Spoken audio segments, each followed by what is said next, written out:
we were formed, we were formed originally from creation times, but we were the first nation to accept the Great Peace from the peacemaker, the Gonawida, 3,600 years ago. And then the Oneida, and then the Onondaga, then the Cayuga, then the Seneca. We became the first United Nations on Earth 3,600 years ago. We followed the law called Gayanavat Goa, which means Council of the Great Peace. At that time, we were at a state of incessant war, much like we're at now in the world, when the peacemaker came and brought us the formula for peace. So that's the history of the Mohawk Nation. We call our warriors Rodaskanragete. That means one who carries the burden of peace. That's what it means. Our mandate is to spread peace to the world. It's always been that way. And are you feeling the burden of peace at the moment? I certainly am. Right. As we all are. Is there any steps being taken at the moment by the Canadian government, the Canadian corporation, to work alongside Mohawk nations at the moment? No, they're going in for June 1st to arm their border goons, that's what we'll call them, with 9mm Berettas at Akwesasne, total sovereign Mohawk territory on both sides of the border. They put a border illegally through our country, or through our territory. Anyways, now they're going to arm themselves to start killing us en masse, I guess. The rest of the Canadians got to stand up and say, understand that they're next. We're all slaves to these people, and, the rest of the Canadian people are next if they keep allowing it to continue. So you're foreseeing violence? Well, why would they be arming their... June 1st, that's like a few days away, and they're going to be arming their border guards at Akwesasne, who are illegally on Akwesasne territory, with 9mm Berettas. So this is what the Canadian government's doing to negotiate with the Mohawks, by gunpoint, as they always have. And is there any sign of any sort of commercial media picking up on this and sort of getting the word out to the rest of the nation?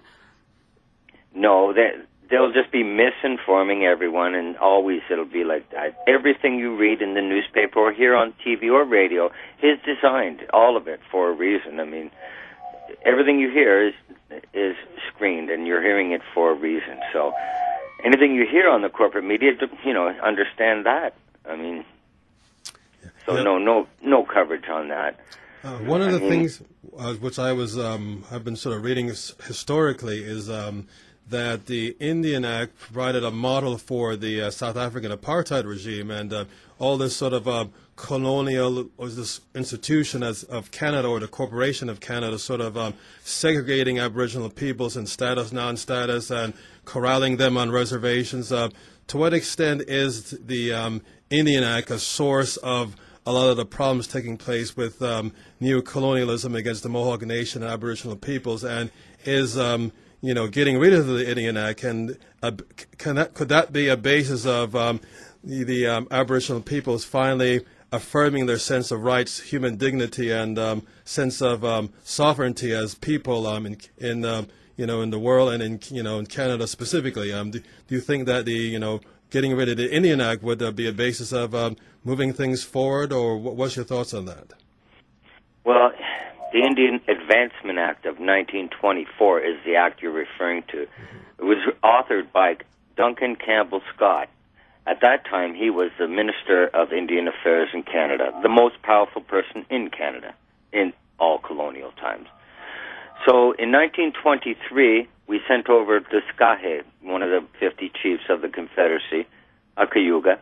He went over to the Netherlands to present our admission, we were going to join the League of Nations, and we were sponsored by 6 other countries. Now, what Britain did was block every attempt for us to join them, because Canada was not qualified to join because they were a colony of Britain, but we were qualified to join. So anyways, Britain did all their dirty tricks to make sure that we didn't even get our day to join the League of Nations, like to stand up. When Descahe got back from Europe, Duncan Campbell Scott was so enraged, he wrote the Indian Advancement Act, where he introduced blood quantum legislation, which is apartheid. He introduced the reserve system that we now have, which was prison camps. There was guards at everyone. No Indian could come or go without going through the Indian agent. This is just exactly what Hitler followed when he set up, and South Africa. Canada is the first fascist state in the world, fascism is nothing but corporatism, according to Mussolini, who should know. And Canada incorporated in 1867, so that makes them the first fascist state. And the illusion is that you're free. Anyone who believes they are free, no one is more enslaved than that.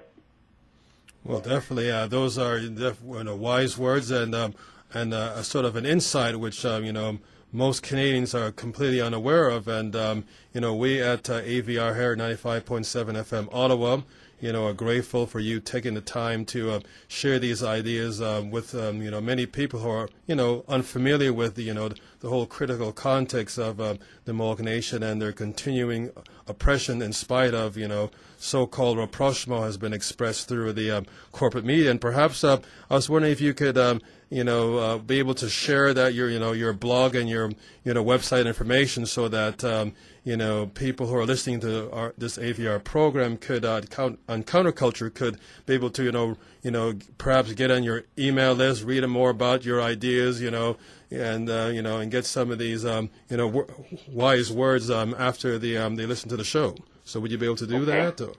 Yeah. Well, my blog is dahoge.de. .blogspot.com. That's my blog. Mm-hmm. And you spell Dahoge Dote THAHOKETOTEH. Mm-hmm. And then I have my music on MySpace, myspace.com/Dahoge Dote, and I have a website, dahogedote.ws. Mm-hmm. So people can follow my stuff there, and I usually am trying to write about things we should be talking about. Mm-hmm. Mm-hmm.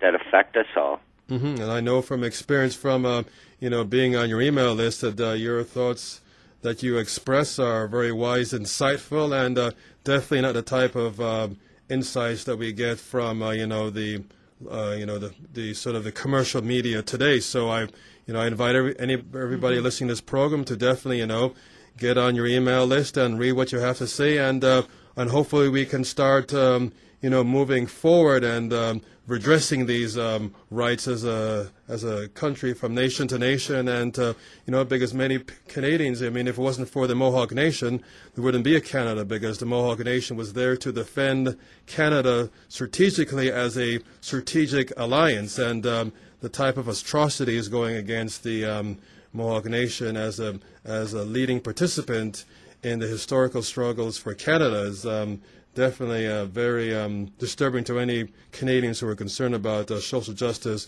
rights, and who love Canada in general. That they can thank their the fact that we have a Canada by the elders and your ancestors, which help defend us as a country. So we thank you very much for taking the time to speak to us today, and hopefully we'll be having more discussions with each other so that we can start moving forward to a mutual prosperity and quality of life for everyone.